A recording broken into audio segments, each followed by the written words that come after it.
आप देख रहे हैं टॉप 10। आज हम बात करेंगे कि डीमैट अकाउंट कैसे ओपन करवाएं, कहां पर डीमैट अकाउंट कौन से प्लेटफॉर्म पर करवाना अच्छा रहेगा, कौन से प्लेटफॉर्म पर कितना चार्जेस चल रहा है, ईयरली कितना चार्जेस वो लोग लेते हैं और अपना जो ब्रोकरेज कम कहां पर सबसे ज़्यादा लगता है उसके बारे में बात करेंगे और कहां पर ट्रेड करने से हमको ज़्यादा फ़ायदा मिलेगा वो भी देखेंगे। तो चलिए मेरे साथ बने रहे, हम देखते हैं कि कहां पर अपना ट्रेड अच्छी तरीके से हो सकता है और हम कहां पर अच्छा ट्रेड कर सकते हैं। चलिए तो हम आज बात करते हैं, पहले अपना कौन सा ले लेते हैं, अपस्टॉक लेते हैं।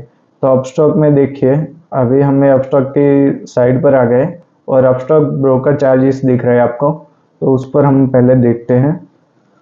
तो अभी यहाँ पर दिख रहा है open a free demat account in 2 minutes. देखिए यहाँ पर क्या है, AMC and charges on mutual funds and IPOs zero है। 20 रुपीज़ पर इक्विटी, एफएनओ, कमोडिटी और करेंसी। यानी समझ लीजिए कि जो अपना म्यूचुअल फंड हो गया और जो आईपीओ हो गया उसमें कोई भी चार्जेस नहीं देना पड़ता अपने डीमैट अकाउंट अगर अपस्टॉक में ओपन करवाते हैं तो। और अगर हम इक्विटी में ट्रेड कर रहे हैं, कमोडिटी में करते, एफएनओ करते, फ्यूचर्स एंड ऑप्शन, तो उसमें हमको 20 रुपीज़ पर ऑर्डर देना पड़ेगा। यानी आप एक लॉट लो, 2 लॉट लो तो उसमें एक ऑर्डर होता है वो, यानी 2 लॉट लिया तो वो भी आपका एक ऑर्डर में आया और 3 लिया तो भी एक में आया।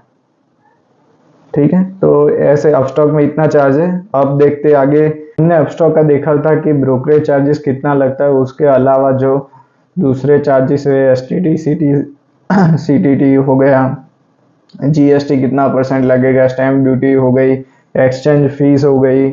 तो उसमें क्या होता है कि एनएससी का जो, अगर आगे मैं जो भी बात करने जा रहा हूँ उसमें exchange duty, exchange fees, stamp duty और जीएसटी जो है वो सेम ही रहेगी, उसका कोई अलग से आपको चार्ज सोचने की ज़रूरत नहीं है।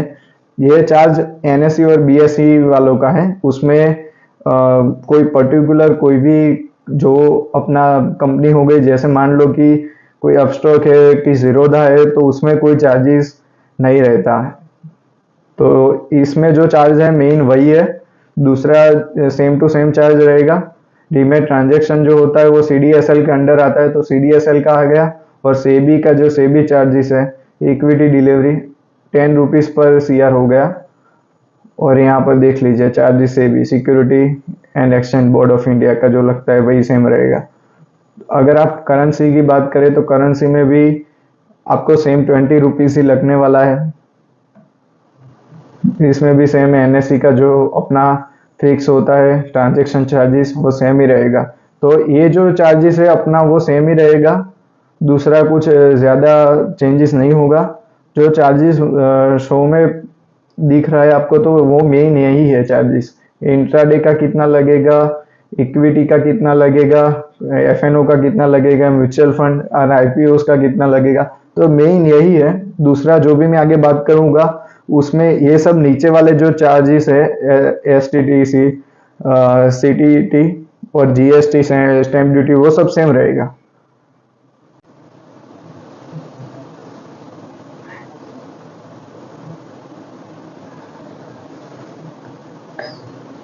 देखिए जीरोधा में हम आ गए, तो इसमें हम देखते हैं यहाँ पर कितना कितना है। देखिए यहाँ पर इक्विटी एंड डिलीवरी में फ्री है, यानी 0% हमको ब्रोकरेज देनी पड़ेगी इक्विटी। और जो हमारा डिलीवरी ट्रेड होगा तो उसमें हमको कुछ भी नहीं देना।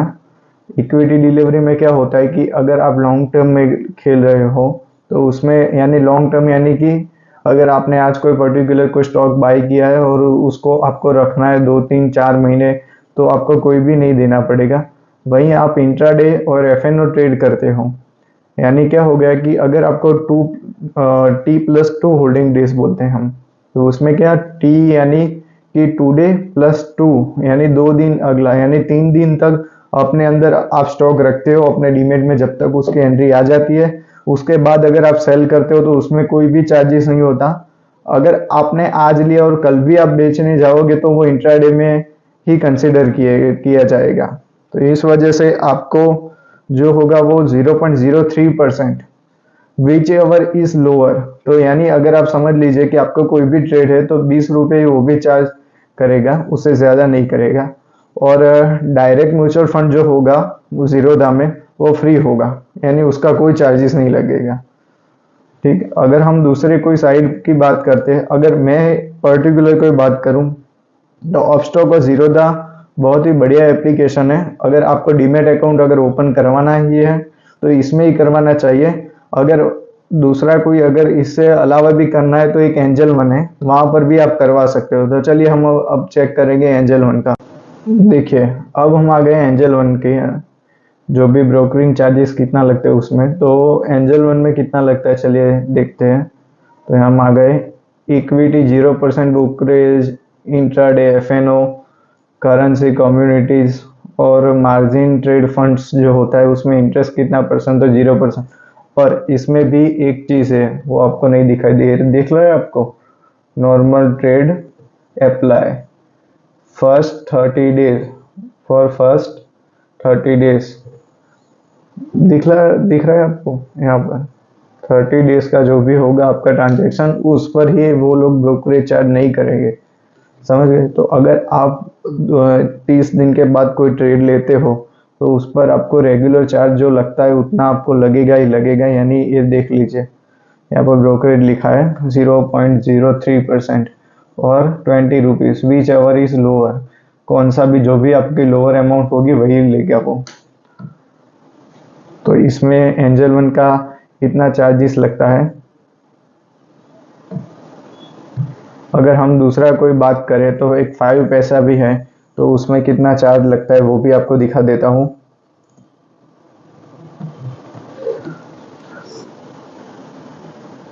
देखिए 5 पैसा की साइड्स पर आ गए हम, तो उसमें देखते हैं कितना। देखिए ये हो गया म्यूचुअल फंड 0, कोई सा भी आप कोई किसी में भी आप ओपन करवा लीजिए, म्यूचुअल फंड का 0 ही लगेगा, उसमें कुछ ज़्यादा नहीं लगता म्यूचुअल फंड में। आप अगर कोई दूसरा लेते हो, अगर आप स्टॉक में जाते हो तो 20 लगता है। अल्ट्रा टेंडर पैक, उसमें क्या होता है कि जो आप आईपीओ में अप्लाई करते हो वो आ गया।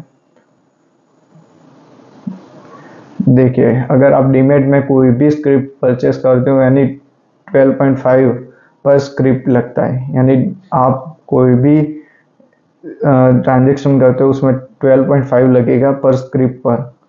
और अगर आपका मेंटेनेंस चार्जेस की बातें करें तो account maintenance charge per month लगता है आपको। देखिए अगर आपकी होल्डिंग 50,000 से कम है तो 0 लगेगा, 50,000 से 2 लाख के बीच में 8 रुपये, और 25,000 के 25 रुपये लगेगा तब कि 2 लाख से ऊपर है आपकी। देखिए MFT प्लेज चार्जेस, इसमें क्या होता है कि आपका कोई शेयर, आपने कोई पर्टिकुलर कंपनी का अच्छा स्टॉक है निफ्टी 50 में आ रहा है, उसको अगर आपने बाई किया है तो उस पर वो लोग क्या करते हैं कि वो अपना कुछ भी थोड़ा बहुत जो बोल सकते हैं कि 50% वो अपना पैसा डालते हैं और 50% आपका रहता है, पर उस पर आप वो लोग कुछ चार्ज करते हैं अपना। तो इस तरह से आपका दूसरा जो होता है वो तो सब सेम ही रहेगा यहाँ पर भी।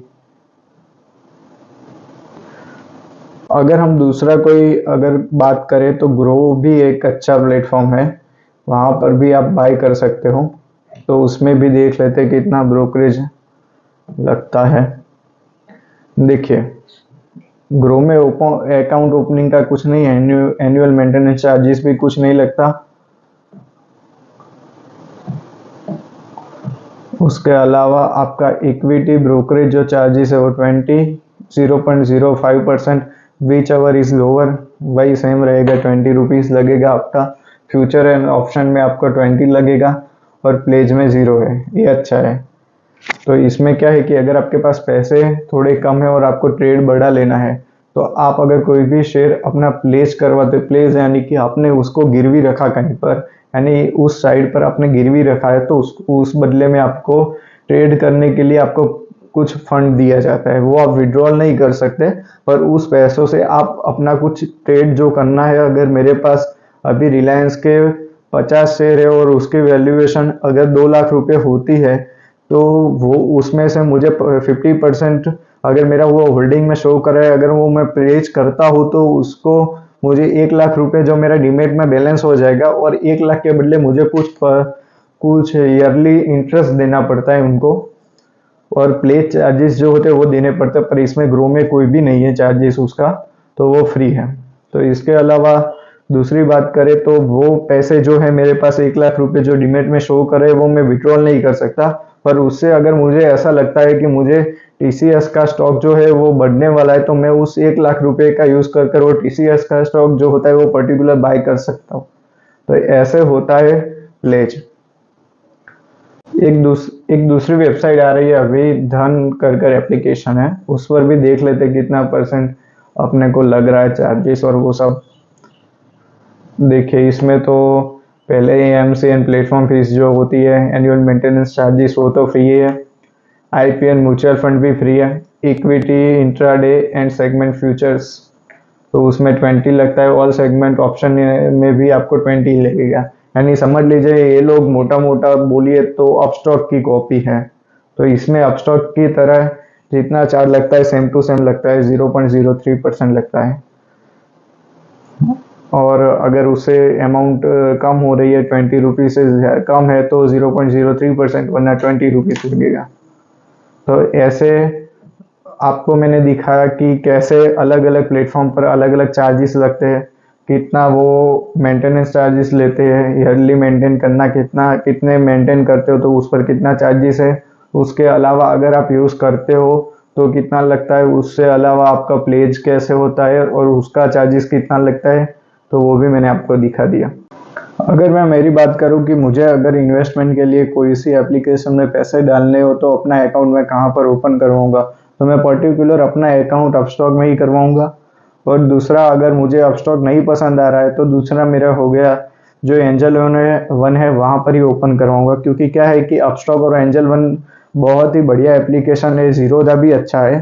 तो किसी को जीरोधा में मेन प्रॉब्लम यह है कि उसमें जो चार्ट आता है और जो फिगर्स लिखे हुए आते हैं वो बहुत अच्छी तरह से नहीं आपको दिखाई देगा। और क्या होता है कि उसमें अगर आप ट्रेड ले रहे हो या आपको प्रॉपर एनालिसिस करना है तो उसमें इंफॉर्मेशन इतनी नहीं मिलती जहां अपस्टॉक और जो एंजल वन है वो देता है। तो हमेशा ट्राई कीजिए कि अपना अकाउंट ऐसी जगह पर हो कि जहां पर आपको प्रॉपर एनालिसिस, न्यूज़ और अपडेट मिलते रहने चाहिए। तो इस वजह से मैं अगर मेरा अकाउंट ओपन कराऊंगा तो मैं अपस्टॉक या एंजल वन में ही कराऊंगा। तो इस वजह से अगर आपको भी अपना डीमेट अकाउंट ओपन करवाना है तो अपस्टॉक में करवा सकते हो और अपना ट्रेड ले सकते हो, इंट्राडे कीजिए, सेविंग कीजिए। आपका डीमेट अकाउंट में मैं तो हमेशा कहता हूँ कि इन्वेस्टमेंट ही कीजिए, ट्रेड